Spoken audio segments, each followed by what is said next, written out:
잠언 21장 26절의 말씀입니다. 아끼지 아니하고 베푸는 삶.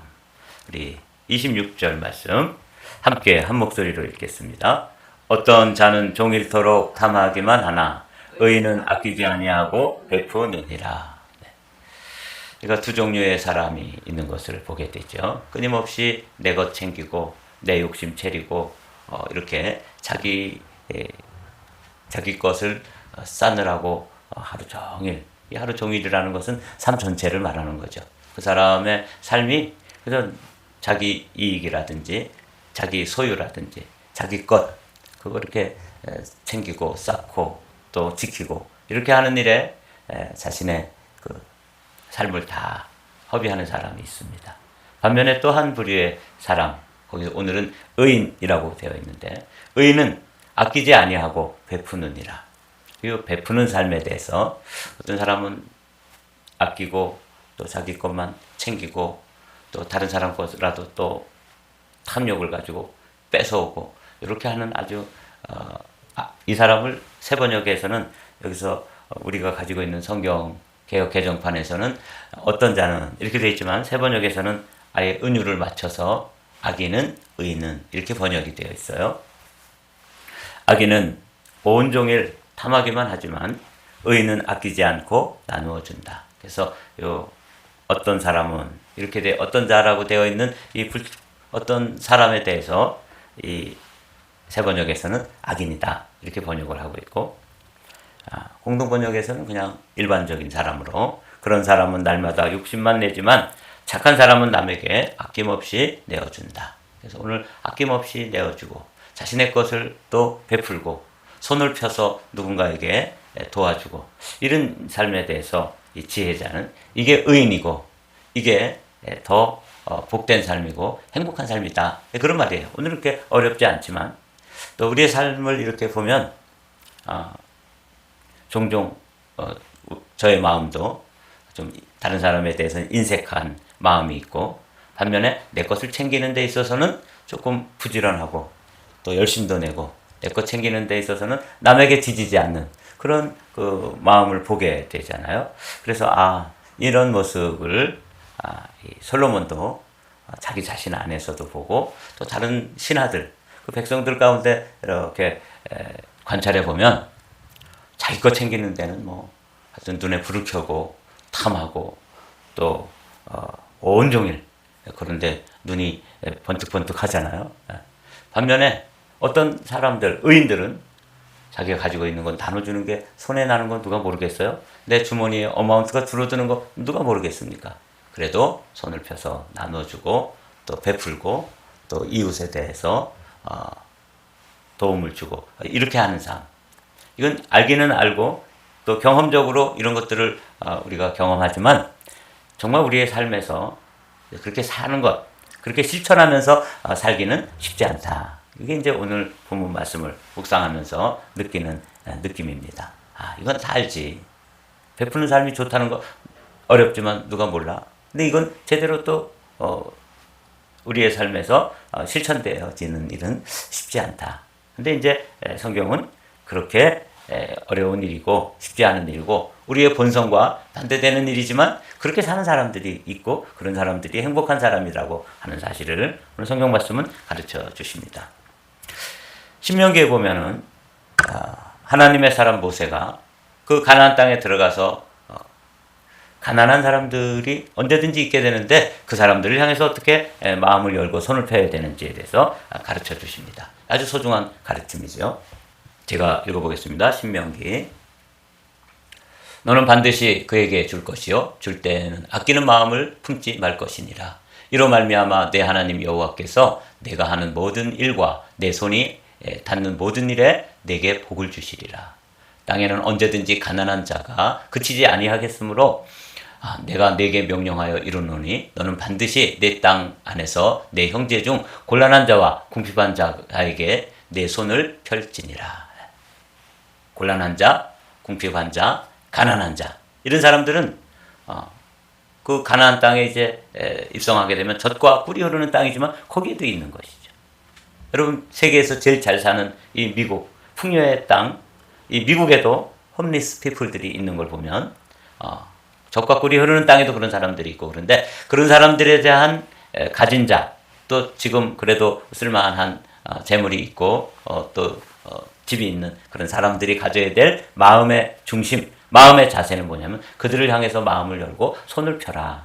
이게 하나님께서 모세를 통해서 이제 가나안 땅에 들어가게 될 출애굽 제2세대를 향해서 들려주는 말씀이에요. 그러니까 우리에게 들려주는 말씀이죠. 너는 반드시 그에게 줄 것이요.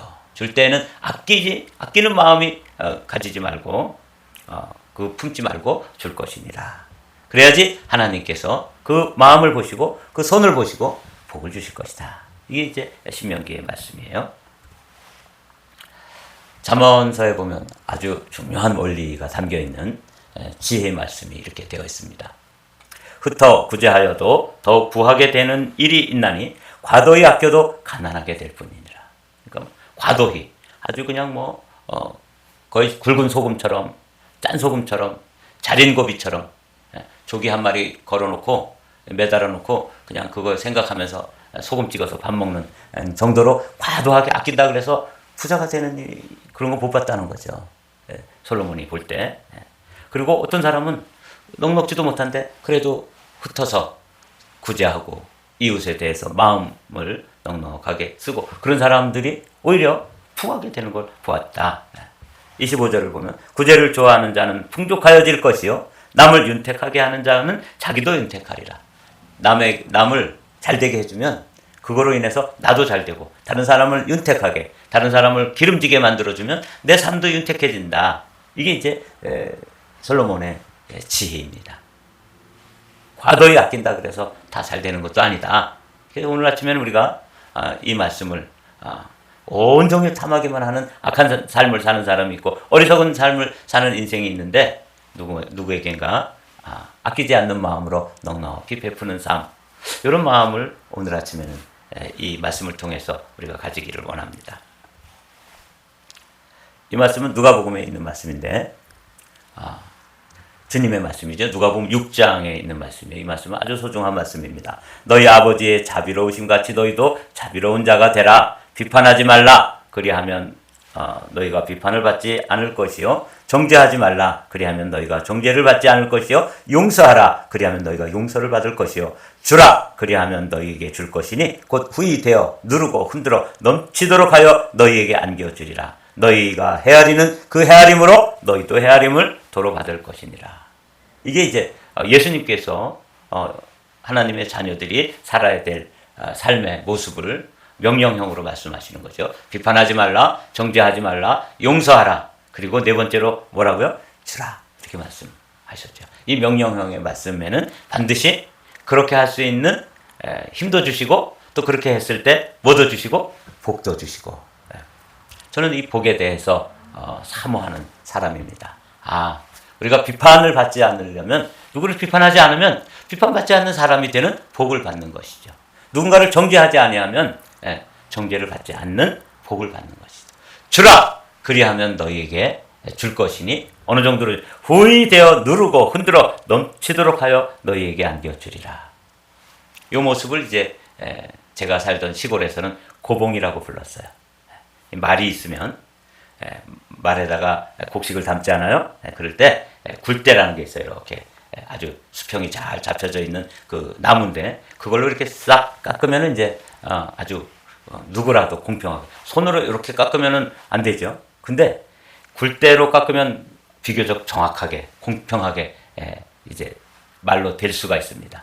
그런데 여기 주님은 손으로 이렇게 싹 깎아가지고 더 움푹 들어가게 하지도 않고 굴대로 아주 딱 깎아서 주시지도 않고 여기 보니까 주라 그리하면 너희에게 줄 것이니 후히 되어 누르고 흔들어 넘치도록 하여 주신다. 이걸 이제 고봉이라고 불렀잖아요. 이렇게 한 말을 대서 이렇게 놓고 그 위에 또 얹고 이래가지고 막 주르르 흘러내릴 때 그 고봉 상태로 이렇게 되어주는 그런 방식도 있어요. 저 그거 봤어요. 근데 주님의 마음은 우리가 누군가를 도와주고 또 누군가에게 마음을 열어서 베푸는 삶을 살면 여기 보니까 고봉으로 채우시는 거죠. 그래서 참 마음이 따뜻해지는 그런 장면인데 제가 어릴 때 보았던 그런 장면으로 하나님이 우리에게 채우시는구나 하나님의 마음은 고봉이구나 이런 생각하면서 이 베푸는 삶, 아끼지 않고 누구에겐가 베푸는 삶이 이렇게 복받는 삶이에요. 사도 바울도 이런 말씀을 가르쳐 주세요. 사도 바울도 예수님의 마음으로 그 에베소 교회 장로님들을 밀레도에서 만납니다. 그래서 이제 이게 바울이 마지막 가는 길이에요. 그러니까 마치 모세가 출애굽 공동체에서 마지막 자신의 유언과 같은 가르침을 신명기에서 주셨다면 이 사도 바울이 그 에베소 교회 성도들을 2년 반, 3년 정도 목회를 하다가 이제 헤어지게 되고 자신은 로마로 이송되어 가지고 나중에 이제 순교를 당하게 되는 것을 뻔히 알면서 그 길을 가는 거예요. 근데 그 길을 가기 전에 그 장로들과 만나서 그 에베소 교회 지도자들에게 주시는 말씀이 사도행전 20장에 나와 있죠. 내가 아무의 은이나 금이나 의복을 탐하지 아니하였고 여러분이 아는 바와 같이 이 손으로 나와 내 동행들이 쓰는 것을 충당하며 범사에 여러분에게 모본을 보여준 바와 같이 수고하여 약한 사람들을 돕고 또 주 예수께서 친히 말씀하신 바. 그 밑에 줄은 함께 읽어볼까요? 시작. 주는 것이 받는 것보다 복이 있다 하심을 기억하여야 할지니라. 이 사도 바울이 그 밀레도에서 에베소 교회 성도들과 지도자들을 만나서 그들에게 들려주는 말이에요. 주는 것이 받는 것보다 복이 있다. 우리는 자꾸 받는 게 복이 있다고 생각하잖아요. 더 많이 받아야 되고 더 많이 챙겨야 되고 더 많이 쌓아놔야 되고 이게 복이 있는 것이다. 이렇게 생각을 하기 쉬운데 또 그렇게 살고 있죠. 근데 성경에서는 주는 게 복이 있다. 이제 주는 게 복이 있다는 것을 그 이스라엘 지형 아시죠? 우리가 한두 번 말씀을 나눈 적이 있는데 이스라엘 북쪽에 보면은 헐몬산이라고 하는 아주 만년설이 있는 높은 산이 있어요. 그 산으로부터 이제 물이 흘러가지고 내려와서 만들어지는 그 호수가 갈릴리 호수죠. 이 갈릴리 호수에는 온갖 종류의 고기들이 뛰놀고 살고 그래서 거기에 있는 고기의 종류가 153종류라 그러잖아요. 그러니까 아주 거기는 생명으로 가득 차 있어요. 그런데 이제 이 갈릴리 호수는 자기가 받은 것을 또 밑으로 흘려보내서 순환이 이루어지는 생명의 순환이 이루어지는 그런 바다인데 그 물이 흘러 들어가 가지고 또 하나의 바다가 이루어지는데 사해바다라고 그래서 죽음의 바다, 염해라 그래서 소금의 바다가 이루어지는데 여기는 생물들이 한 마리도 못 살아요. 살만한데 못 사는 거죠. 물고기들이 그 갈릴리 호수로부터 이제 물이 흘러 내려갈 때 거기 따라 내려갈 거 아니에요? 근데 거긴 못 살아요. 거긴 죽음의 바다예요. 이게 이제 갈릴리 호수는 받은 것도 있지만 또 흘려보내서 누구에겐가 나눠주는 그런 호수인데 이 사해는 그저 받기만 하는 거죠. 내 것만 챙기고 내 욕심만 차리고 내 계산만 그냥 따지고 이렇게 하는 그 호수가 사해 바다예요. 그러니까 여기는 죽음의 바다가 되는 것이잖아요. 그래서 주는 것이 받는 것보다 복이 있다. 그렇게 말씀하시죠. 이 말씀은 잘 기억해 두십시오. 주는 것이 받는 것보다 복이 있다. 이게 이제 어떤 글을 읽어보니까 락펠러라고 하는 사람이 33살에 백만장자가 되었대요. 그 다음에 44살 정도 됐을 때는 미국의 최고의 부자가 되었고, 그 다음에 54살 정도 됐을 때는 세계 최고의 거부가 되었어요. 그런데 55세에 병이 걸려가지고 아무것도 먹을 수도 없고, 이제 1년 정도 더 산다 하는 사형 선고를 받게 된 거예요. 그래서 어느 날 병원에 가서 이 병원 진료를 받고, 당신은 이제 많이 오래 살아야 1년 정도 더 살게 됩니다. 그런 그 사형 선고를 받고 이제 병원 복도에 나와서 이렇게 가려고 그러는데, 병원 그 복도에 그림이 하나 있는데 거기 선구가 적혀 있는데, 이 선구가 적혀 있었던 것이죠. 주는 것이 받는 것보다 더 복이 있다. 그래서 참 좋은 말씀이다. 사도행전 20장 35절에 사도 바울이 그 에베소 교회 장로들에게 들려주었던 이 말씀을 이렇게 묵상하면서 눈을 감고 있는데 막 한쪽 복도에서 막 소란스러운 다툼이 일어나는 걸 보고 어떤 일인가 하고 알아봤더니 어떤 아주 가난한 가정에서 딸이 위급한 병에 걸렸는데 병원에서 먼저 병원비가 없으면 입원을 시켜주지 않겠다 그러니까 제발 뭐 어떻게든지 갚을 테니까 좀 입원을 시켜달라고 그러고 병원에서는 돈을 먼저 가져오라고 그러고 막 다투고 있는 거예요. 그래서 비서를 시켜서 그 익명으로 그 사람을 병원에 입원시키도록 그렇게 배려를 해주고 돌아왔어요. 그리고 며칠 후에 알아봤더니 그 어린 소녀의 병이 다 나아서 아주 건강하게 되었다 하는 소식을 듣는 거예요. 그러면서 이 락펠러의 마음이 그렇게 행복하고 그렇게 기쁠 수가 없었다는 거죠. 야, 내가 이름을 밝히지 않고 무명의 독지가로 한 어려운 가정을 도와줬는데 그 어린 소녀가 내가 도움을 주었더니 생명을 다시 살았구나.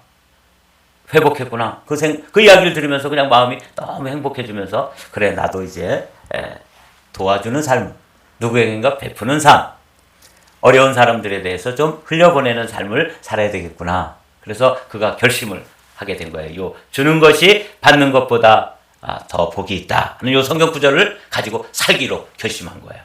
참 좋은 깨달음이죠. 그래서 내가 인생 55년 동안은 쫓기에 바쁜 삶을 살았다. 돈을 쫓아가느라고 바쁘게 살다 보니까 가지게 된 것은 돈도 가졌지만 모두 가지게 됐어요. 질병 때문에 죽게 되었었다는 것이죠. 그런데 주는 것이 받는 것보다 낫다 하는 병원에 걸려있는 그 성구 한 구절을 가지고 자기 인생을 다르게 살기로 결심해서 인생 후반전은 행복하게 살았다. 나눠줬더니 사람들이 행복하고 또 자기도 행복하고 이러면서 점점 건강 회복돼서 락펠러가 98세까지 살았대요. 그러니까 55세에 죽는다고 판결을 받았던 사람이 인생 후반전은 그렇게 행복한 삶을 살게 되었다. 요 인생의 전환점이 뭐냐면 주는 것이 받는 것보다 더 복이 있다. It is more blessed to give than to receive. 이렇게 되어 있죠. 자, 저도 이 말씀을 아주 오늘 말씀을 묵상하면서 어제는 또 야외에 나가가지고 조금 몸도 피곤하고 목소리도 잠기고 그랬잖아요. 그런데 이 말씀 이렇게 준비하고 또 이런 이야기와 글을 읽으면서 제 마음이 따뜻해졌어요. 그렇구나. 줄 수 있다면 누구에겐가 손을 펴서 베풀 수 있는 그런 작은 형편이라도 됐을 때 베풀어 주는 것, 또 흘려주는 것, 흘려보내는 삶. 이게 이제 복을 유통하는 삶이라고 어떤 분은 부르더라고요. 복의 유통자. 이런 사람이 복되구나. 55세에 죽는다고 사형 선고가 내려진 이 락펠러가 이 베푸는 삶 하나를 실천하다가 하나님께서 98세까지 사는 그런 복을 허락해 주셨다는 거죠. 우리가 잘 아는 잠언에 있는 말씀 함께 읽어보시죠. 이건 우리가 이미 함께 나눴던 말씀이에요. 잠언 19장 17절에 있는 말씀. 다 같이 읽어보겠습니다. 가난한 자를 불쌍히 여기는 것은 여호와께 구워드리는 것이니 그 선행을 그에게 갚아주시리라. 요 갚아주실 때 주님은 굴대로 싹 깎아가지고 주신다고요? 고봉으로 주신다고요? 고봉으로 주신다. 저는 아주 이 말씀 좋아하는 말씀이에요. 가난한 자를 불쌍히 여기는 것은 여호와께 구워드린다. 누구한테 구워주려고 그러면은 좀 찜찜할 때 있죠. 저 사람은 셈이 흐려. 그래서 그냥 꾸기는 잘 꾸는데 갚지를 않는 사람도 있잖아요. 근데 주님은 절대 그런 일은 없어요. 오히려 갚아줄 때 고봉으로 갚아주시니까 여러분 이게 이제 락펠러가 경험했던 삶이죠. 그 가난한 사람들, 어려운 사람들에 대해서 그렇게 선행을 베풀었더니 하나님께서 후이 되어 누르고 넘치게 주셨는데 55세에 사형 선고를 받았던 그 인생이 98세까지 살게 되는 그런 삶. 후이 되어 누르고 넘치게 주신 것이죠. 여러분과 저도 이런 구절을 잘 마음에 새기고 주는 것이 받는 것보다 더 복되다. 이런 삶으로 저와 여러분들이 믿음의 삶을 살기를 소원합니다. 한두 구절만 더 살펴보고 말씀을 마칠까요? 마태복음 25장에 나와 있는 이 말씀이죠. 주님께서 마지막 심판할 때 너희가 내가 옥에 갇혔을 때 너희가 나를 돌보고 먹을 것도 주고 또 입을 것도 주고 그랬다. 우리가 어느 때 그랬습니까? 그랬을 때 주님께서 아주 소중한 말씀을 하시죠. 너희가 여기 내 형제 중에 지극히 작은 자 하나에게 한 것이 곧 내게 한 것이라. 내게 구워준 거고 내가 갚아줄 때는 고봉으로 갚아주신다. 그렇게 말씀하시는 말씀이에요. 자, 오늘 본문 말씀으로 돌아왔습니다. 이제 제가 락펠러 얘기도 하고 모세 선지자를 통해서 그 가나안 땅에 들어가게 될 사람들 신명기의 말씀도 나누고 또 사도행전 20장에 있는 사도 바울이 밀레도에서 에베소 장로들을 만나서 마지막 유언처럼 들려주신 말씀이 주는 것이 받는 것보다 복되다. 그 이야기를 읽고 인생을 행복하게 살았던 락펠러 이야기도 나눴습니다. 자, 그러면 오늘 읽은 말씀, 우리가 함께 나눈 이 말씀을 다시 한번 읽으면 우리 마음에 이제 새겨지겠죠. 함께 읽고 우리 함께 기도하도록 하죠. 함께 읽습니다. 어떤 자는 종일토록 탐하기만 하나 의인은 아끼지 아니하고 베푸느니라. 여러분, 자기 것 챙기고 욕심껏 챙기고 막 이렇게 하는 사람, 그거 너무 미워하거나 부러워하지 마세요. 오히려 의인이라고 불리우는 아끼지 아니하고 베풀어주고, 누가 좀 자기 것 너무 과도하게 챙기고 그래도 그냥 슬쩍 눈 감아주고, 그러면서 오늘도 여러분들이 의인의 삶, 이 지혜로운 삶이죠. 지혜로운 삶으로 하루를 복되게 살게 되시기를 주님의 이름으로 축복합니다.